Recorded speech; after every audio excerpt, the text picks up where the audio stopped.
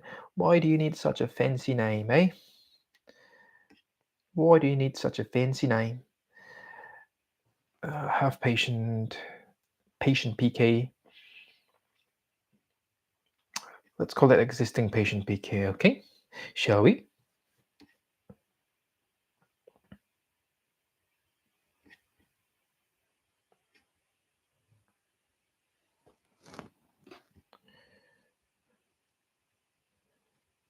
Patient PK. No, let's call it patient PK. Just to make it easier. Just to make it easier for everyone, right? Just to make it easier. And then patient equals to patient PK. Sweet. Now it should work, right? Now it should be happy. Now it should be happy. Oh yes, it's happy now. Oh yes, it's happy now. Woo! So when I click class visit, it goes book online, first name, last name, date of birth. And it's in the format that I love, which is date first, month, and then year. None of this month first in America. We always do date first, and then month, and then I won't say which style is the best. My style is the better one. But what I will say is, you know, okay, let's go back to this one now. Next. Okay, so the form should say next as a submit prompt. Next. Next. What is this? It's making me go to this funny looking thing. Okay, so that should be an index issue. Nope. Oh, okay, let's go back to the code here. HTMX, where does it go to? Book online. I see what the problem is now. Because it goes to this whole page. So it should actually be a... Okay, so what's happening is that when I'm pressing the next button, it puts the whole... it puts the whole page into the sub-container, the subdivision, where it should go to the whole thing. So how should we do this then? You want to display an error, but if it succeeds, you want it to replace the whole page too. Tricky. Anyway, I think I need a bit of a break now. Let's see what's going on. Let's watch some UFC things, shall we? UFC. Did GFL ever exist? So there's a new MMA promotion that just canceled its events. So a lot of people are not happy. My feed has a lot of Trump stuff. Trump is doing all these tariffs. I don't know what that's about.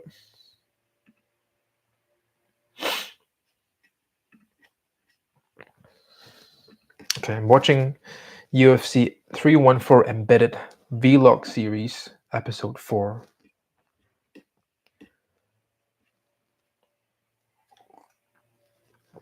Michael Chandler, he's doing some mid work with Henry Hooft. Henry Hooft, Sounds like the foot of an animal.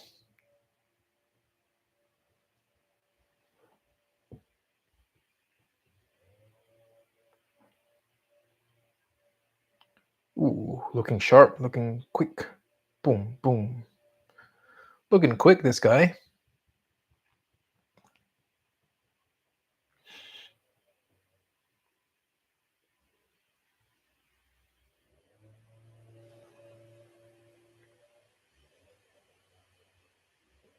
So he's not feeling too great because he's calorie depleted. So a lot of fighters they diet so much during fight camp, which is pretty much like fat camp for them because they have to become super like inhumane levels of fat percentage.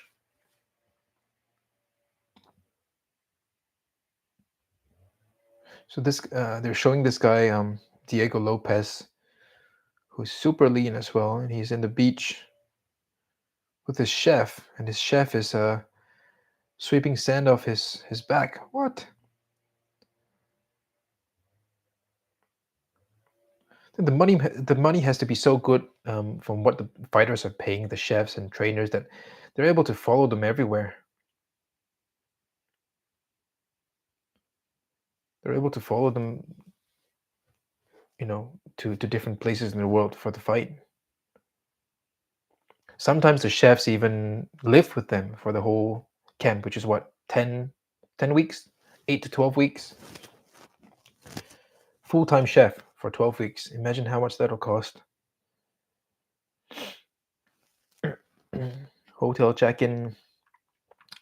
The event is in Miami, which is in Florida, I think. Yeah.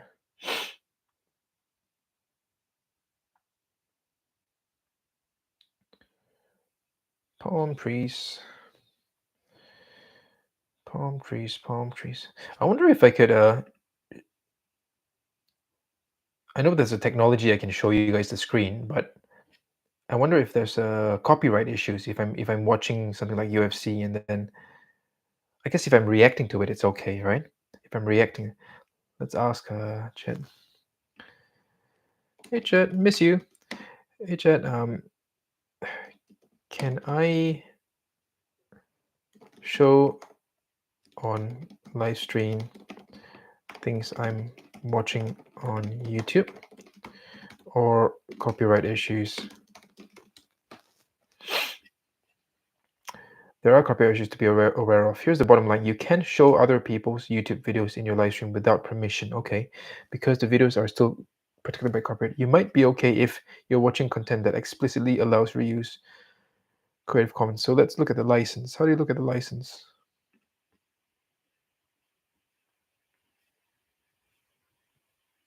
Where's the license?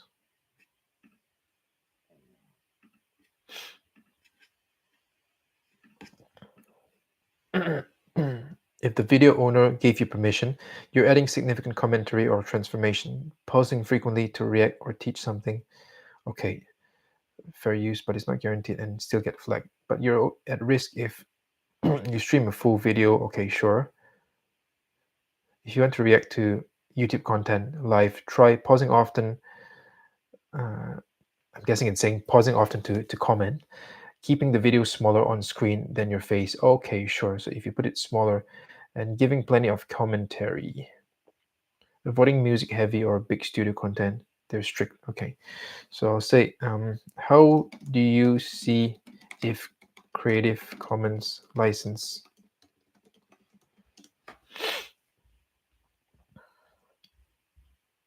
Go to the YouTube video, show more, scroll down to the license section.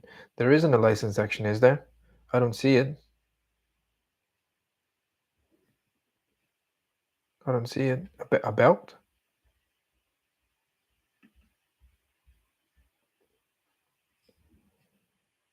There isn't a license section.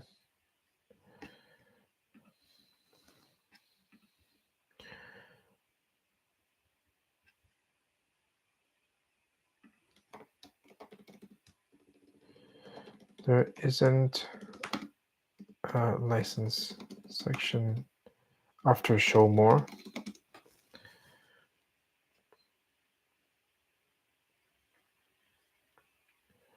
Type your search term, check filters. Okay, so I see. Okay, so let's do UFC 314 embedded, and then we have to put filters. Where's there it is, filters, and sort by Creative Commons. Okay, that's the one. Okay, so it's not Creative Commons then. So we can't really react to the, can we? I'll just type in react reaction UFC embedded. Let's see if it exists.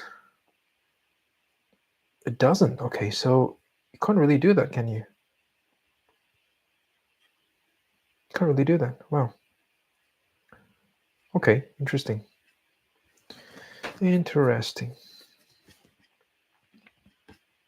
Cool. I think I'm getting a bit hungry now. I'm gonna end this live stream.